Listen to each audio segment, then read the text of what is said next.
সারা দেশে বজ্রসহ বৃষ্টি হতে পারে বলে জানিয়েছে বাংলাদেশ আবহাওয়া অধিদপ্তর। তবে তাপমাত্রা অপরিবর্তিত থাকলেও আগামীকাল থেকে সারা দেশে দিনের তাপমাত্রা প্রায় 2 ডিগ্রি পর্যন্ত কমে যেতে পারে বলে জানিয়েছে সংস্থাটি।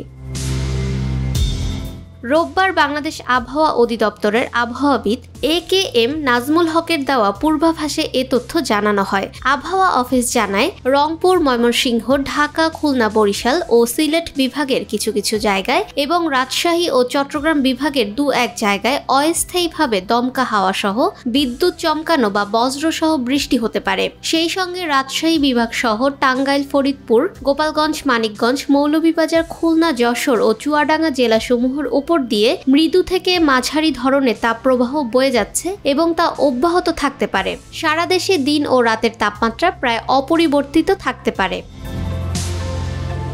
আগামী সোমবার, মঙ্গলবার, বুধবার ও বৃহস্পতিবার সকাল 9টা থেকে পরবর্তী 24 ঘন্টায় রংপুর, রাজশাহী, ঢাকা, ময়মনসিংহ, খুলনা, বরিশাল, চট্টগ্রাম ও সিলেট বিভাগের কিছু কিছু জায়গায় অস্থায়ীভাবে দমকা হাওয়া সহ বজ্রবৃষ্টি হতে পারে। সারা দেশে দিনের তাপমাত্রা 1 থেকে 2 ডিগ্রি সেলসিয়াস হ্রাস পেতে পারে এবং রাতের তাপমাত্রা সামান্য হ্রাস পেতে পারে। এছাড়া আগামী 5 দিনের শেষের দিকে তাপমাত্রা বৃদ্ধি পেতে পারে বলে জানিয়েছে সংস্থাটি।